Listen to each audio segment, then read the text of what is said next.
Hello everyone, आपका फिर से एक और बार हमारे चैनल पे स्वागत है। तो आज के इस वीडियो में ये छोटा सा वीडियो होने वाला है। तो इस वीडियो में TION को कब शन पढ़ा जाता है और कब चन पढ़ा जाता है।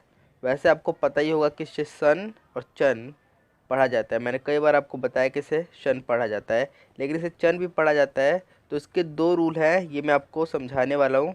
मुझे लगा कि ये इम्पोर्टेंट हो सकता है, आप जब इंग्लिश पढ़ोगे आपको इसमें कोई प्रॉब्लम आ सकती है, इसलिए मैंने ये छोटा सा वीडियो आपके लिए बना दिया है। तो आप ये वीडियो ध्यान से देखना। तो अगर आपने हमारे चैनल को सब्सक्राइब नहीं किया तो सब्सक्राइब कर लीजिए, और साथ ही वो बेल आइकन होगा उसे दबा के हमारे सारी वीडियोस की नोटिफिकेशन आपको मिल जाएगी। और आप इस वीडियो को लाइक कर दीजिए, नहीं तो आप भूल सकते हैं आगे चल के। तो इसका पहला रूल है कि TION से पहले S हो तो उसे चन पढ़ते हैं। यानी TION है किसी भी वर्ड में, उससे पहले अगर S है, ये पांचों एक साथ आपको दिख जाए STION, तो इसमें आप इस पूरे को चन पढ़ोगे, सिर्फ चन। तो सिर्फ चन पढ़ोगे। तो इसका एग्जांपल देख लेते हैं। जैसे क्वेश्चन है, एग्जांपल के रूप में क्वेश्चन। तो क्वेश्चन में क्यू क्यू और ई, इसे हम क्वे पढ़ रहे हैं। जैसे क्यू और यू को क्वा पढ़ते हैं और ई लग गया, ई एक ही आवाज़ निकाल रहा है, तो क्वे।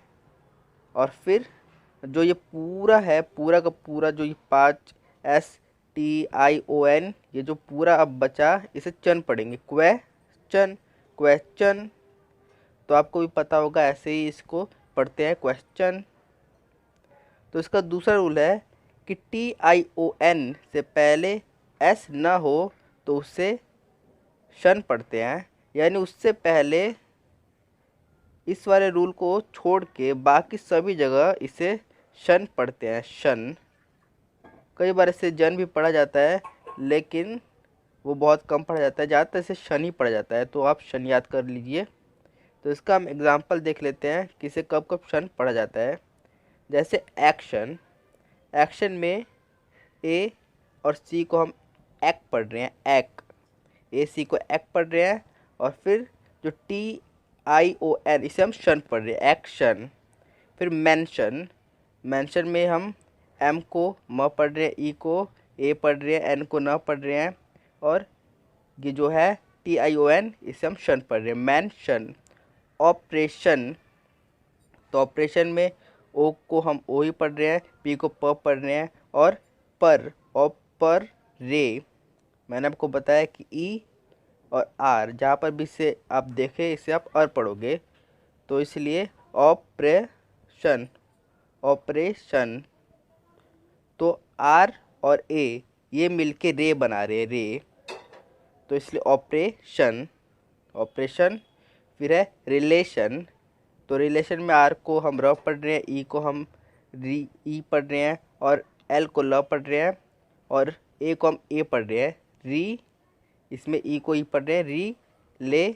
और शन, IO, मतलब TION, इसे हम शन पढ़ रहे हैं, रिएक्शन। वैसे ये बिल्कुल, इसमें जो ई और ए है इसे हम अलग अलग पढ़ रहे हैं। अगर आप ध्यान से देखो तो अलग अलग पढ़ रहे हैं, क्योंकि देखो री, इसमें आर और ई इसे हम मिला के री बना रहे हैं, री। फिर ए और सी, इन दोनों का अलग साउंड है, रिएक्शन, रिएक्शन। तो मैं आपको बता दूं कि अगर आपको इंग्लिश सही से पढ़ना है तो आपको वोकैबुलरी आपकी स्ट्रांग होनी ही पड़ेगी। नहीं तो आपको भी पता होगा जिसे ग्रामर नहीं आता, कुछ भी नहीं आता, लेकिन फिर भी उसे इंग्लिश पढ़ना आता है, क्योंकि उसकी वोकैबुलरी स्ट्रांग होती है, उसे पता है कि इस वर्ड को क्या पढ़ते हैं, इस वर्ड को क्या पढ़ते हैं। तो इसलिए आपको वोकैबुलरी स्ट्रांग करनी ही पड़ेगी, नहीं तो आप रूल पढ़ पढ़ के भी पढ़ सकते हैं इंग्लिश कैसे पढ़ते हैं, इंग्लिश कैसे पढ़ती है, सीख सकते हैं रूल्स से भी। तो आप रूल्स भी पढ़िए, लेकिन वोकैबुलरी स्ट्रांग करना सबसे ज़रूरी है। तो उसके बिना काम नहीं चलेगा, तो आप वोकैबुलरी स्ट्रांग कर लीजिए। तो हमारा उसका लास्ट एग्जांपल है ऑप्शन। तो ऑप्शन में ओ और पी, इसे हम ऑप पढ़ रहे हैं, ऑप। और फिर TION, इसे हम शन पढ़ रहे हैं, ऑप्शन। तो एवरीवन, आपको ये वीडियो कैसी लगी? अगर वीडियो पसंद आई हो तो इसे लाइक कर दीजिए, और हमारे चैनल को सब्सक्राइब करके बेल आइकन भी दबा दीजिए, ताकि आप हमारे इंग्लिश मिशन का पार्ट बन सके, जिसमें हम आपको इंग्लिश पूरा जीरो से सिखाने वाले हैं। और प्लेलिस्ट भी मैंने बना दिया है, तो आप बिल्कुल नीचे से आप जाएंगे तो बिल्कुल शुरू से बिल्कुल स्टेप बाय स्टेप वीडियोस मिलेगी, तो आप वहाँ पे जाके सारी वीडियोस हमारी देख सकते हैं।